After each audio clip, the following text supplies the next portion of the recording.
World Financial Group offers entrepreneurs from all backgrounds the opportunity to start their own business on a level playing field.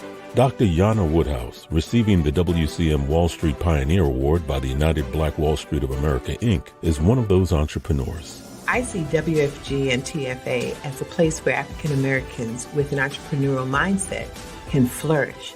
And the bonus, we help families and serve the communities across the country. To learn more about us, go to worldfinancialgroup.com. We are the sons and daughters of the soul. We are resilient and forever forward-thinking. We ask for nothing else than the opportunity to live and to create the lives that we were meant to live. We want nothing but an equal chance at options and possibilities. The same possibilities and options to live out our potential as our fellow man. We want to be heard, understood, and expressive in our reality. We are the future. We are the creative. We are here.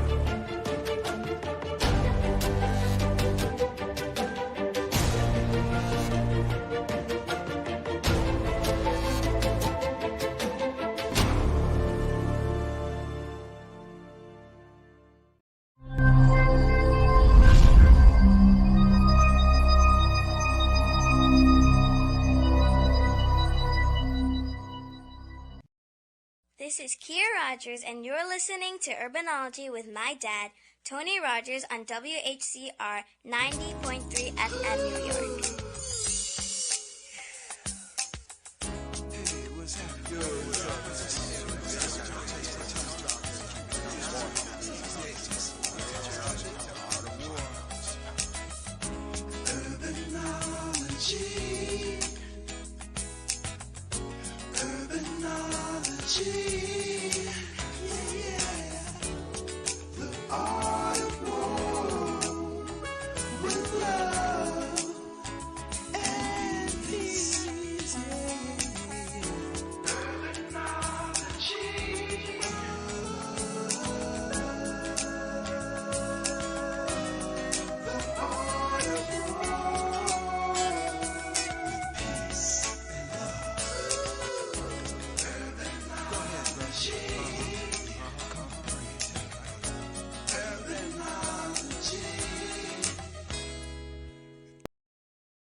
Good afternoon. This is Tony Rogers, your host for Urbanology, the Art of War. I hope all is well with everyone. And happy Black History Month. It's unfortunate we only receive the shortest month in the year to celebrate Black history, but I think that there is a clear understanding that every day is a Black History Day, because we have to make sure that we allow for people to understand who we are, and we have to also make sure that we understand who we are, and we can't expect others to really, be in first in line in teaching that. We have to do it ourselves. So again, thanks to Soul City and Harlem Community News, Amsterdam, and all of the Black media to carry the torch. At some point, I'm going to have some people talk about this whole critical racist theory that, the critical race theory is such an interesting concept, since for so long, as far as Black History Month, we've been getting misinformation. And when the information, becomes clearer and the truth comes out, then it becomes a problem. That's interesting. But again, it's allowing for us to kind of understand where we are.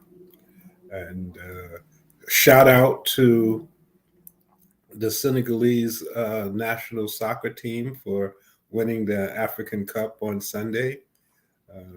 There was a lot of happiness going around.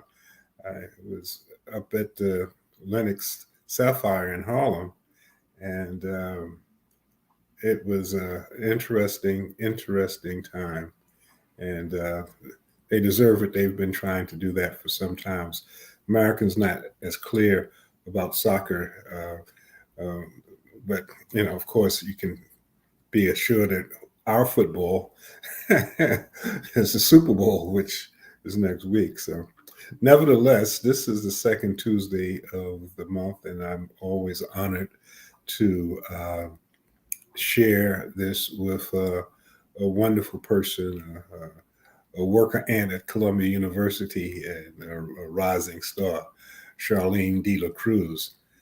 Uh, how are you, my dear? How are you? Happy February. I'm Happy happy. February, Charlene. It's an interesting. I was just saying, it's the shortest month of the year, but it also gives us an opportunity to. Uh, I wonder if the critical race theory goes on, will we not have to have? Will they take away the Black History because Black History Month is really to talk about the things that they're saying that we shouldn't be teaching in school. So that I don't know how that question is going to be presented, but That is very interesting. But, nevertheless, I'm happy to be here with you. Normally, we would have had someone to kind of join us and whatnot, but it's been such a busy month for Columbia here. We just and recently, for you. and for me, we just recently launched, well, we're going to launch our CU Grow Vendor Development Program tomorrow with a matching ceremony. So I'm happy to say that the last time we spoke, early month in January, we throughout that month it was just a lot of interviewing and guiding just to see who was going to be the right fit for the program. We've made that decision and we're going to uncover who they're going to be working with tomorrow. And how many did you say? So we've accepted 21 minority and women-owned businesses Hmm. to the program.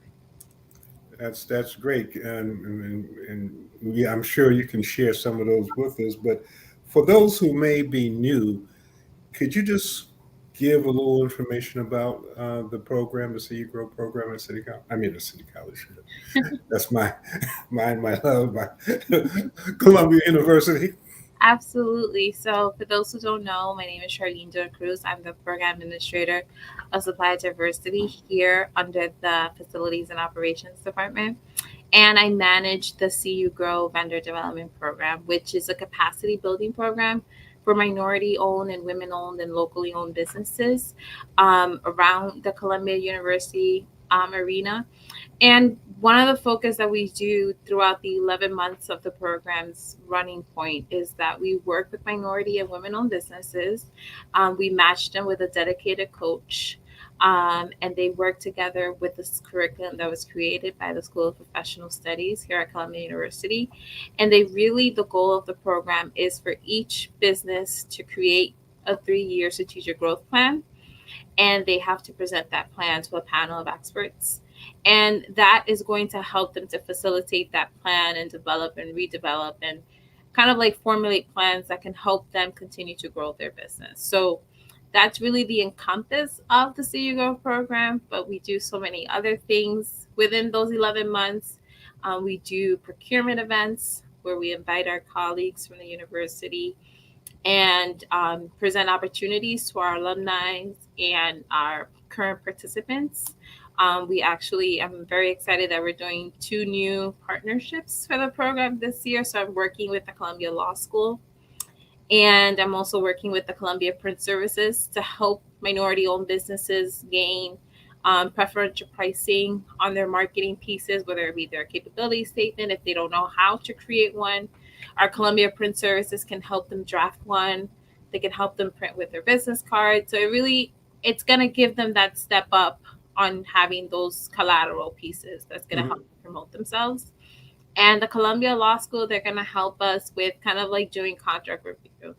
I can't stress how many times I said it before, Tony, that a lot of minority owned businesses, really businesses in general, they sign contracts and they don't know what they're signing. They just have a contract and they're running with it. So I'm very excited about this new partnership with the Columbia Law School because they're going to do a webinar on contract review, and they're going to also do pop-up clinic where people will come bring in their contracts for review with them and whatnot.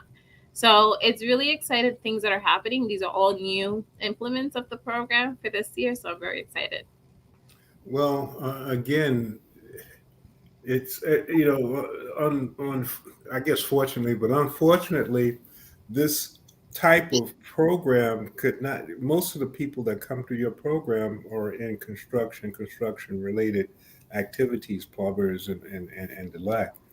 But what you're saying is something that any business, whether they black, brown, or whatever, would really need to have business plans, understanding what contractual relationships are, um, printing opportunities in order to make sure that the materials for bids or the materials in which they actually have to represent themselves would need to have in order to be able to be competitive. And what's also good, and I never really asked this, but I imagine it's true because I know that in most other schools, when programs like this happen, it allows for students to become more proficient in the things that they're actually studying, whether they're law school students or other types of uh, focuses when they're working with these organizations and with you guys to come to the point where they can go out there and represent themselves. No, absolutely. So I think that's one of the exciting parts of the Columbia Law School partnership. I've been assigned two students that are going to support me in this effort. And then I will also have, like, for the pop up clinic, I'll have more students that are going to support on that effort. So they'll have like available slots for me. But I think that that's just an amazing, just the fact that you have someone that really understands law, understands contracts and whatnot, and you can really touch points with them for an entire hour to review your contract, to review any questions that you may have, and it's for free. I think that that's amazing. Well, it's You free, get it? but you Yeah. have to do a lot of work in order to go through this process. It's not Yes, a, you do. it's not, one of those things that, you know, uh, you can do. So, what are some of the areas of expertise of some of the people you're dealing with at this point for the next round? Well, for this year, we actually have a significant amount of participants that are more GCs. So a lot of general contractors. I actually have a unique participant that's an environmental engineer. So it's very interesting to have that because even though we always say that we work with people within quote unquote construction, as Tanya would like to say, everything that takes to build a building, those are the people we want to work with. So doors, windows, cleaning, construction cleaning. So it doesn't always have to be a general contractor. Mhm. We have painters in this year's cohort, a few engineers, and then we also have a significant amount of GCs. I actually have the great opportunity to work with a repair company that works with HVACs Right. equipment. So that's something important because in terms of maintenance and repair, that's a great opportunity for that firm or that participant to hopefully work with Columbia in the future. So a lot of the firms that we onboard, we want to make sure that they align with the needs of the university Mhm. because I want to facilitate opportunities for them once they graduate from the program. We What want to. about unions? How do you work with unions in your program? Do you have people because that's another Oh yeah, we area of expertise participants that people need. that are union that are part of union organizations, and we have participants that graduated throughout the program with that. So a lot of the work within that, it's really more kind of like the Morningside campus. Anything outside of that is non-union related, but anything within the campuses, those are all kind of like geared towards a union portfolio, I Mhm. guess you would say. And Columbia will be doing construction for the next decade at least. So, so, so I Actually, suppose one of the perks is that if they can come to your system, it gives them an opportunity to at least have a competitive advantage of some of the jobs that are going to be available for the next 10 to 20 years at Columbia as it keeps developing.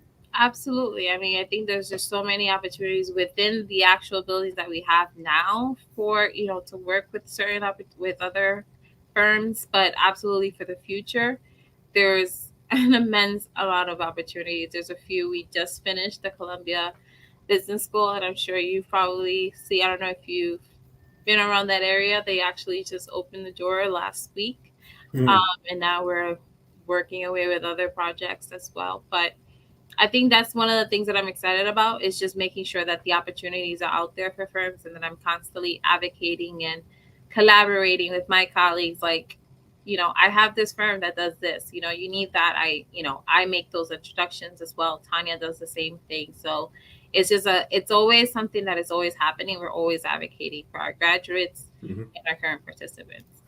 And Charlene is alluding to Tanya Pope, who is the person who actually was in Charlene's seat a couple of years ago, and then Charlene uh, became such a rising star that Tanya said, "Well, she knows more than I do," so she took her place.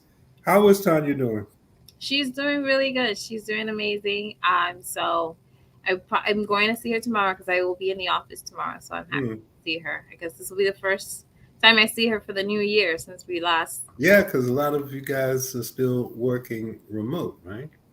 We were working remotely, so we're back into swing of things into the office. So we'll Hmm. we'll be back next week. Well, this Right. week actually we're back. So Did construction slow down based on, I guess, the last year?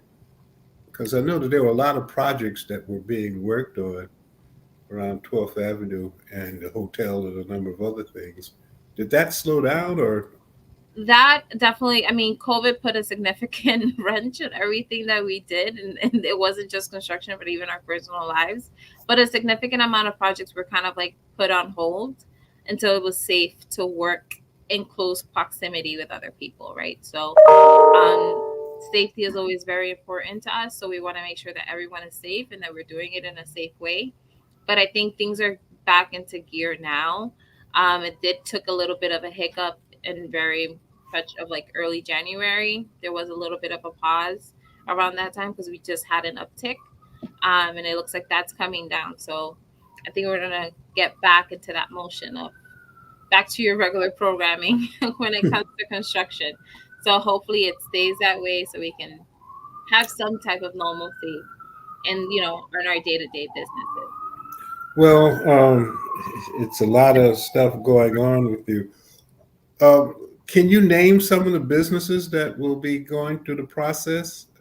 Yeah, I could probably pull up a list. I can't tell you that I memorized everyone that quickly. Not yet. You just started. I just started, so you got to give me some time. Or some that kind of stand out to you for some reason or another, uh, which I'm sure that all of them stand out to you, but some that, might have sparked an interest based on what they're doing.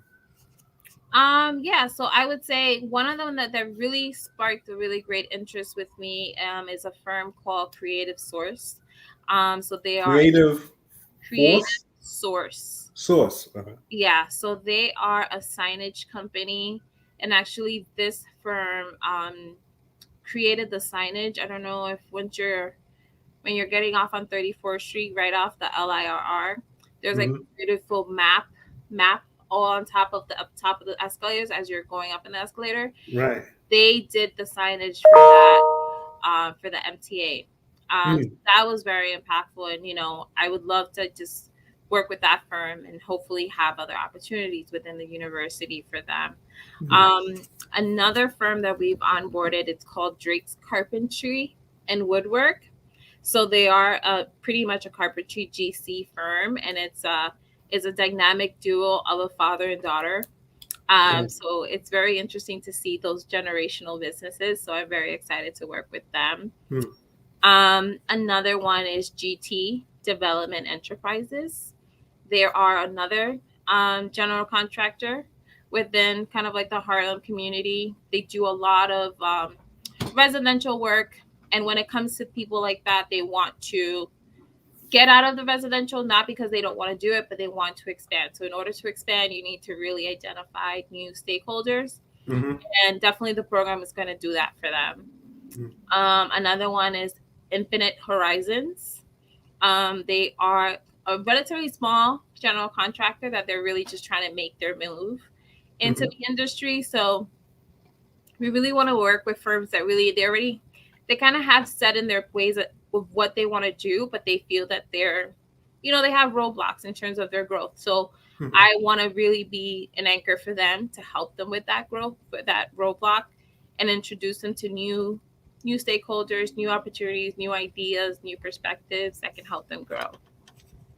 Now, do you have a coach for each of the firms, or is it shared, or how does that work?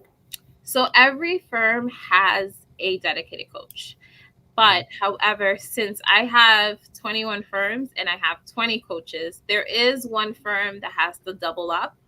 And usually I give that assignment to someone that's a veteran, someone that's been with us for over 5 years now. Mm-hmm. And usually that person would have double assignments. So I want to make sure that I would never give that assignment to someone that I'm onboarding as a new coach. Mm-hmm. Someone that's already been through the ropes with us, they already know what's the expectation. So there is one coach that's going to have two firms assigned to them. Okay, Yeah. interesting. In the past, what are some of the firms that you look back at and feel a sense of pride that they came to your program and now they're doing X, Y, and Z that they weren't able to do before? I mean, there's a significant amount of them, and it's insane to say that. I started with the program. I came at the end of 2018, so really the program was already wrapping up, but I was able to see them present their growth plan and whatnot. And then that's when I really started working kind of like on my own with kind of like the onboarding, the interviewing from 2019 on. But I would say it would probably be like All Renovations. They're one of the firms that graduated the CU Grow program. Um, and they've been doing amazing work throughout the university. And one of the things that I love about All Renovation is that they are always year after year, even though they graduated in 2018, they would still come back and they'll come back to our graduation and they would try to work with anybody else. So if they got a project, they would make sure that they would put one of our graduates as their subcontractor, which is, I feel like he didn't even have to do that. Like he could have just taken his own contract and just kept it moving, but he really wants to give back to the program and put on the next firm and put on the next firm. So I really love that about him. And I'm very happy that he's actually coming on this year as a coach. Okay. So it's like another way, it's going to really develop another new way for us to work together. Because he's been such a tremendous advocate of the program. Whoever he talks to, he always promotes the program. But even within the university, he's done tremendous work. Well, that's good. I mean, play it forward, and what goes around comes around, as they say, right? I absolutely feel like that. I feel like if we would be more collaborative with the things that we do, you could just imagine the impact that we would have if we were more collaborative instead of like harboring things to ourselves and whatnot. If it would just make such a better impact for our society, our business, and whatnot. So I think that that's one of the greatest testament that I could say about the program. Well, again, Charlene, you have taken it to another level. When is this is how many months is 21 months? No. If I had 21 months, I would be able to breathe a little bit. But the program is 11 months. 11 months. Yeah. So we launched really from February to December. Like that's really like the component of the program. And then we start all over again. So I really work with the firms for 11 months. We're doing their lunch the launch of our matching ceremony Hmm. tomorrow, and then they'll start working with their coaches at the start of March. And Wow. then they'll start kind of like strategizing, getting to know each other a little bit better. We had our See You Grow training session with our coaches last week, so that was very interesting and it was really good. So we literally go page by page throughout the curriculum, and we really review everything that's going to be in the curriculum, everything that we're going to have, that they're going to discuss. So we guide them session by session of what they're going to discuss with their assigned firm. Mm. Now, before I forget, you should put your contact information on up so that if people watching would like to have more, the website or phone number or whatever, they will be able to do that. Have you seen? Because you have 20, usually you have about 20 businesses. Have you seen collaborations between those businesses as they work together and maybe see that they might be able to create some sort of support for each other in what they're doing in business? I've definitely seen that with all renovation. That was one example, and I actually saw that last year. Last year, I actually had a significant amount of architects. Yeah, I remember we had a couple. Yeah, we had a significant amount of architects, and I was actually happy to hear that two of them actually collaborate together on a potential RFP.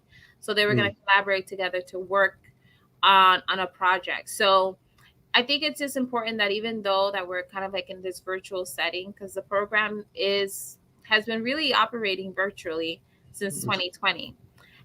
So I always Yeah, I try. was going to ask you that, but how that was going, that.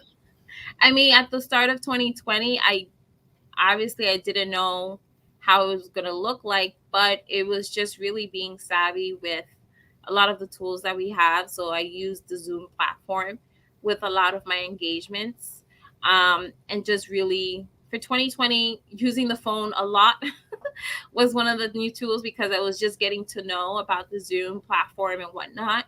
But right now, the Zoom platform is completely embedded in every engagement that I do, the ceremony, the interviews, the webinars, the training. So everything that I do right now, it's really supported by our Zoom.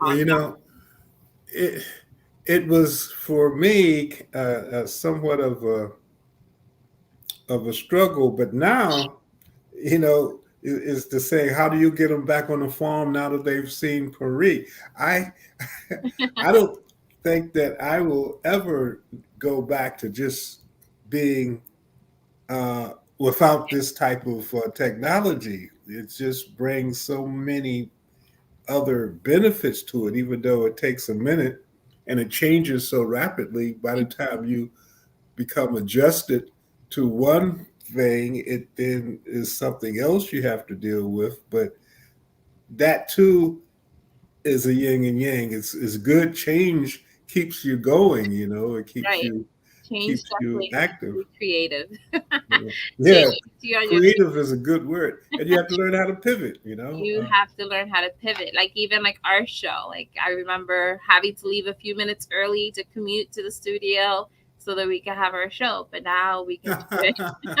We can just do it You're here. right. I mean, I hadn't thought about that, but you're absolutely right. I've known times when you guys were at the studio before I was, you know. But you know, I mean, nothing I guess can beat a really. I hope we don't get into a society where we forget about the personal touch and the interface on a real basis. But that is something that probably is not that far away. It may not, I might not see it, but I'm sure that you will, and I'm definitely sure that your children will. In the depersonalization of interface with individuals. Yeah, we definitely should be careful with it. But yeah, I see it because a lot of times, even when I'm engaging with people getting them on the phone is not always easy. Sometimes I keep trying. I mean, if I'm going to try to get you, I'm going to try all levels of way of connecting with Yes, you. I know. I've experienced that.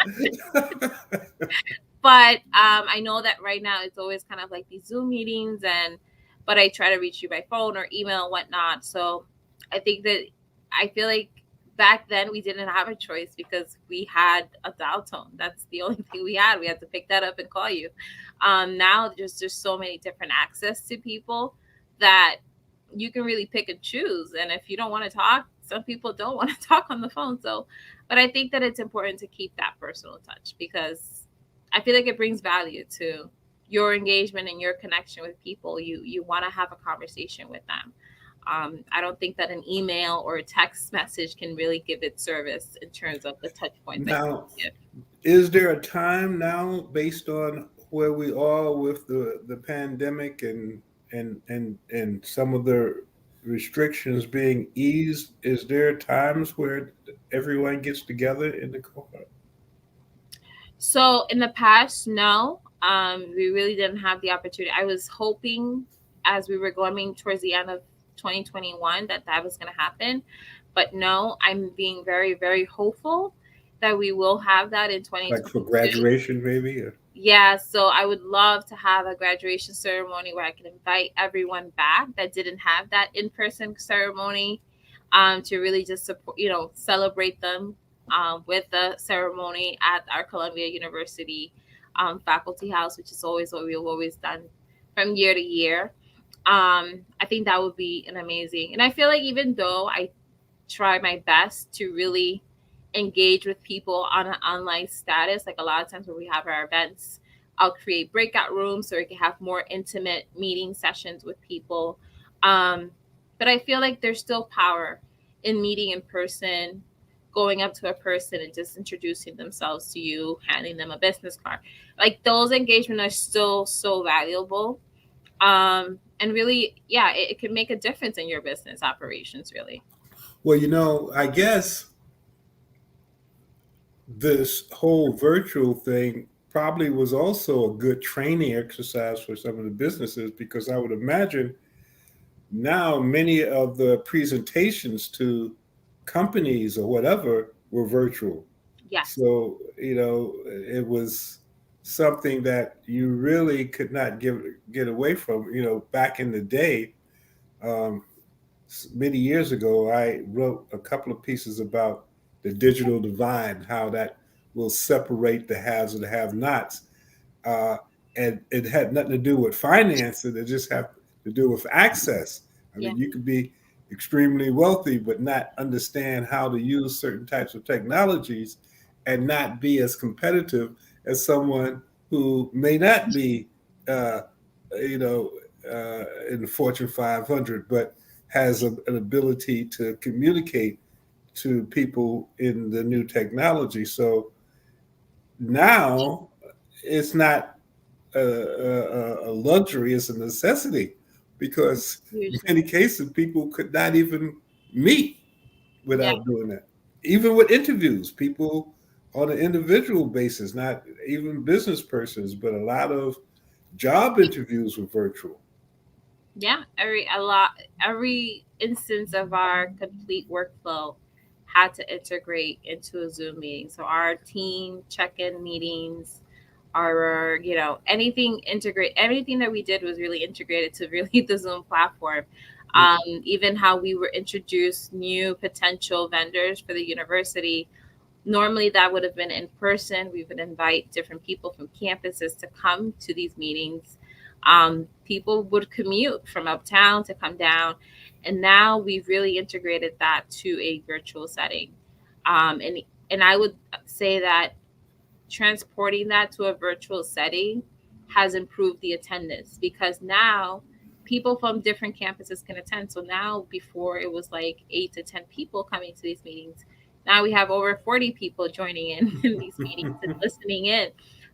For the firm that's very presenting, it may be a little nerve wracking, but I feel like that's a great opportunity for now you to touch 40 people with your business capabilities, like what Hmm. it is that you have to offer.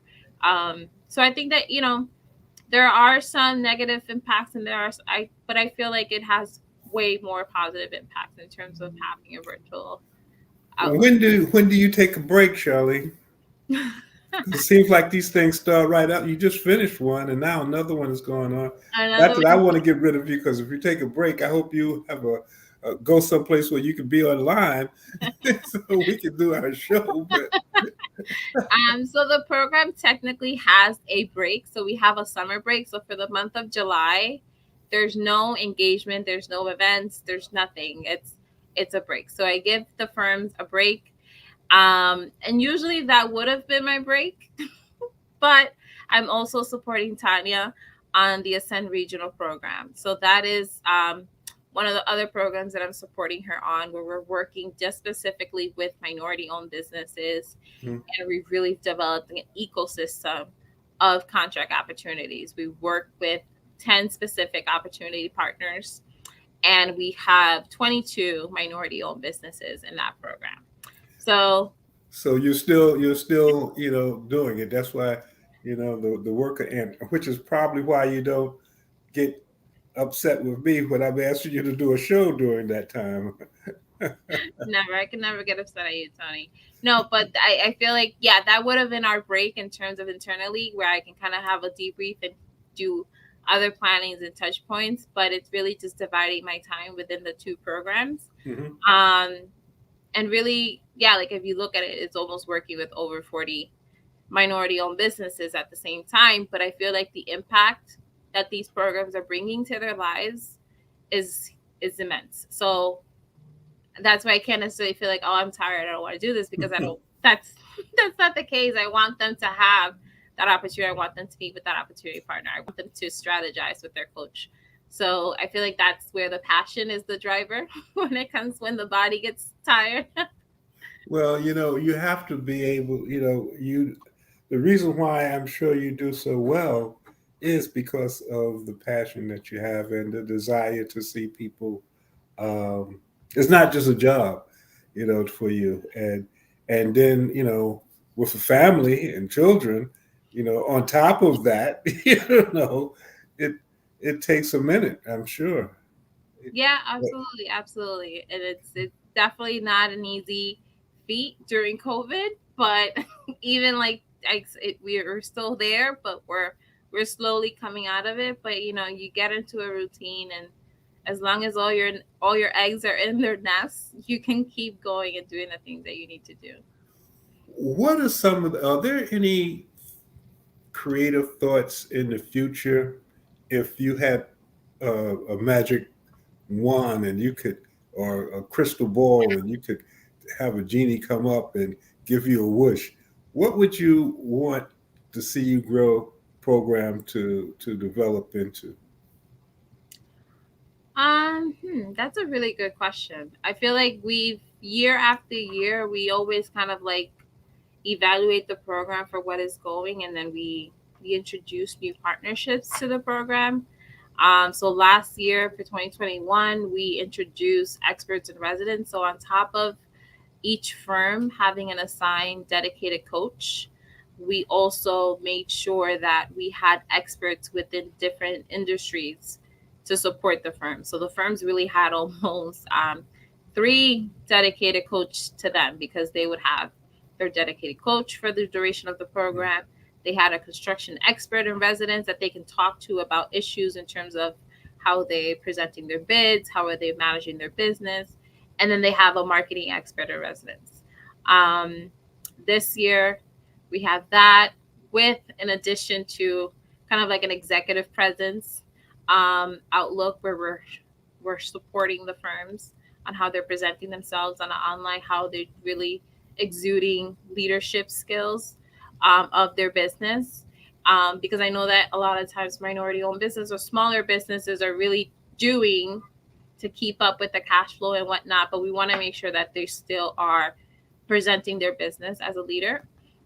And just having now that contract review expert in residence. So you have someone that you can now go to for advice on how Hmm. you can negotiate a contract, how you can review your contract. So I feel that if I had a magic wand, I would just make sure that there was just always a significant amount of opportunities assigned to people. And I always say, like, I know that a lot of the times you don't want to necessarily give people the fish, but you want to teach them how to fish, but you also Exactly. want to make sure that there's something for them to fish for. Mm-hmm. So that's one of the things that I wish that could be in all the cases, not necessarily in Columbia University, but around the entire tri-state area, that we have like an ecosystem of opportunities there Right. available always. Because it's really difficult. A lot of minority firms, they're still not fully recovered after Yeah. COVID. They're Well, not, a lot of firms, period, are not still fully a lot of recovered. businesses So went out when you look at, the disadvantages that, follow a minority firm for a host of reasons, you can imagine, it can be devastating. And those who have recovered, you know, the cream of the crop there, there are a lot of businesses, as you know, that never really put an investment in information technology, for instance, because at that point it didn't seem like something that um, was necessary for, for what they were, So absolutely. So I hope that that would be my wish for people, just to really have those opportunities for them to fully recover out of this kind of like this huge wrench in our society, just to recover. Because I remember once, I think it was like 2020, there was a firm that didn't really have an integration system in terms of processing their orders or whatnot. They had still like that kind of like that very antiquated, when you would do the copy paper, like you'll write and it'll just have a copy of the receipt, and then that would be their inventory of that project or that order, instead of having kind of like a system that they can input this information on and keep track. Has this been paid, as of tracking a paper? So those hmm, little things that we really identified throughout the program, we understand and see what is your process as a firm, like how are you managing your business, and then our coaches come in and really offer them another perspective, and identify other opportunities. Okay, well, I see that you're doing it this way. However, have you considered doing it this way? And hmm. it's really a give and take. And I always tell the firms, you have to be transparent of where you are. We're going to meet you where you are if you tell us where you are. So if you want to lie to us, then you're not really out of the program now, are you? So that's one of the things that is just very important, that I tell people, just be as transparent as possible so that we Hmm. can really support your business growth. How many people actually fall out? I mean, what's your rate of completion? I Because it's a would lot say of work. that it's about an 80% graduation rate. Hmm. So I always onboard 21 firms or so, and sometimes I end up at 19. This year I ended up 17 for 2021, because of different cases. Some people just didn't understand the workload and they didn't want to do the work. Other people, they really had um, impacts of COVID within their families, and they really couldn't do the work. Hmm. That's not where they were. And I completely understand that. And I definitely honor that. And I invite them to come back the following year, Hmm. if they still want to do that. So those are really the instances that happens with us. But we still are very empathetic, and we always try to meet people where they are. Hmm.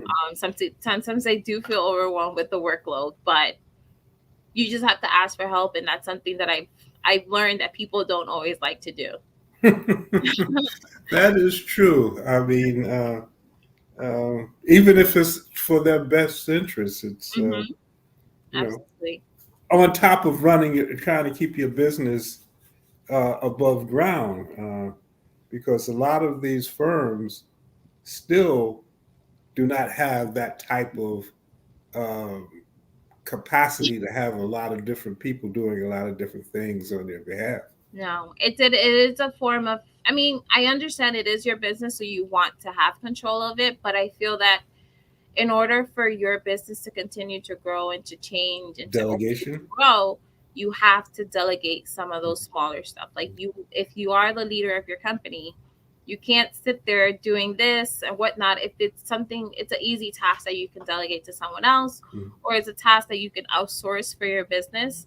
But you want to make sure that it's a smart or outsource. You don't want to just outsource that's something very, you just want to have your hands on it, but you don't have to necessarily do those things because it just takes away from your planning and your strategizing. Yeah, I was told once that one of the biggest um, downfalls of small businesses was, as far as their growth is concerned, was their lack of letting go. you know, just they started from nothing and they reached a certain point, and it's the right way and the wrong way and my way. you know, and that sometimes you have to let you know what your goals are, and sometimes people may do it differently. Sometimes you might not understand how they can accomplish things, which means that you may not be in control of it, especially in technology. I think that's one of the major points, but in finances also. No, and it's true. It's so important. But I think that I've had those conversations with a lot of the CEOs of like the CU Grow. I've had those conversations with them where they feel stuck and they feel overwhelmed. And I'm like, have you brought in your team members to help you with this? No, I don't want to tell them. I'm like, you're strategizing for your business, and the people that you work with, you don't want to tell them about it. Like you just want to keep it all to yourself. You need their buy-in to make this goal happen. So you have to involve them. You have to empower them to trust them that they're going to help you Do get the right thing. across. So you have to trust your team. If you don't trust your team, then I think you need a new team. I honestly, I couldn't work with someone I didn't trust because the anxiety of it all. Just doesn't So make a lot of sense.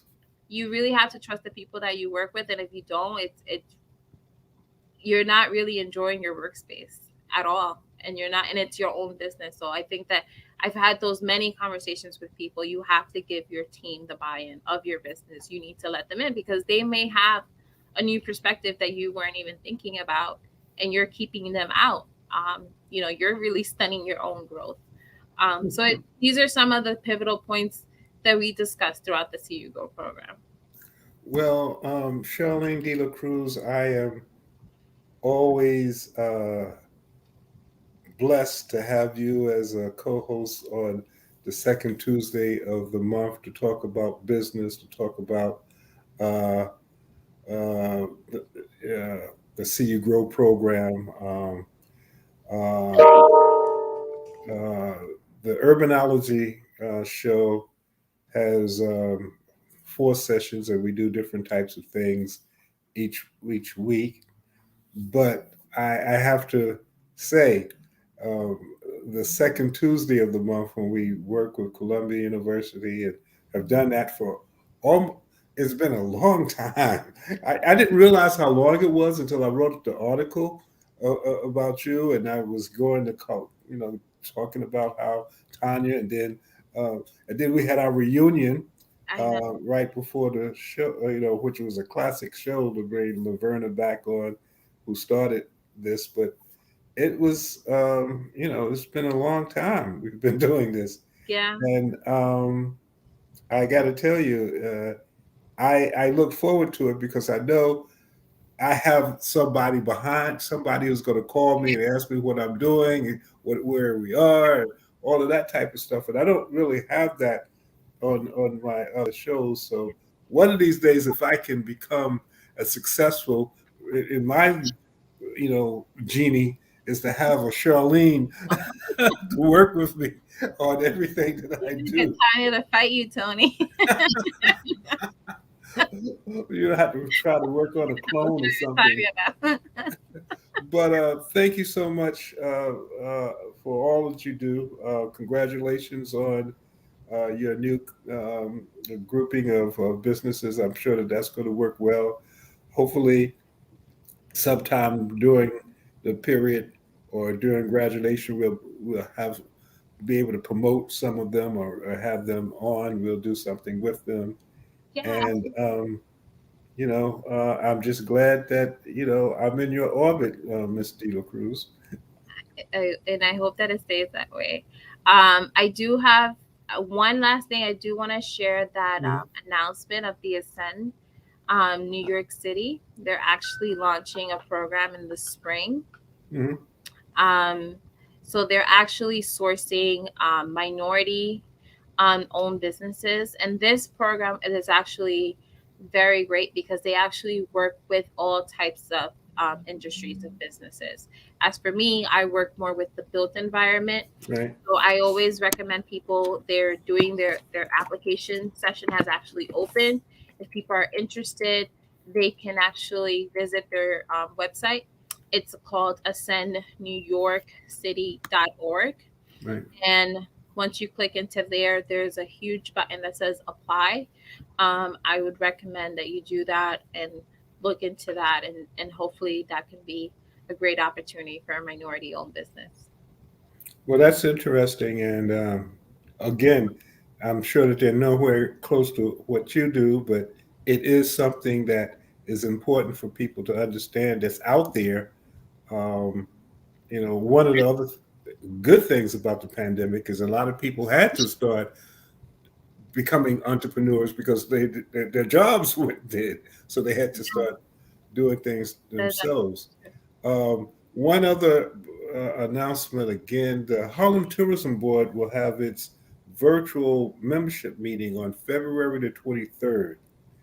And actually, we have another show, so I'll make sure that by the next show that I let people know about it. But it'll focus around some of the tourism-related activities that are taking place. We have a number of interesting guests from 125th Street, 125th Street Bid, Harlem Parks and Park, the Harlem Business Alliance, and also um, Jasmine Wallace, who is part of the management team that's dealing with the Harlem Renaissance Hotel that's coming in from Marriott. So it should be an interesting piece. Next week, um, if I'm lucky, I'm working with Vonde Curtis Hall, who's an actor and has been in so many different movies. You would know him when you see him, but you probably know his wife, Cassie Lemons, who did the Harriet Trip, uh, the Harriet movie, and so they're coming on next week. So give them my hopefully we'll have a good Black History Month. And the last show, I'll try to get again my mentor, Dr. Lynn Jeffries from old City College professor. So best. trying to, utilize these short weeks in Black History Month as much as we can. So take care, Charlene. Thank you. We'll see you next month, which will be Women's History Month. So we'll have to get some, like yourself, some powerful women on to celebrate Women's History Month. Absolutely. I would definitely be, I'm very excited for next month's show. So Okay. thank you for having me. And if anyone is interested, please follow up and reach out to me. I'm always happy to connect you with any additional resources that you may be interested in. Thank you, Tony. Well, thank you. And this is Tony Rogers, your host for Urbanology, The Art of War, signing off. Hope to see you next week, same time, same station. And thanks to WHCR 90.3 FM, which is, I'm here because we weren't able to go into the studio, and I was fortunate enough to connect with Soul City. So now, we have WACR on the radio because on Mondays I do that, and now we have it on Soul City, which gives it a little bit more visibility. And sometimes not sometimes, all of the time, things happen because that's the way they're supposed to. And today I had the pleasure of spending all of my time with my, good friend, Charlene De La Cruz, which was a wonderful thing to do. Take care, Charlene. God bless. And Bye. thank you, Matt and Jasmine, for your help. Hi, everyone. behind the lines. Take care. This is Tony Rogers signing off. See you soon. This is Kia Rogers, and you're listening to Urbanology with my dad, Tony Rogers, on WHCR 90.3 FM New York.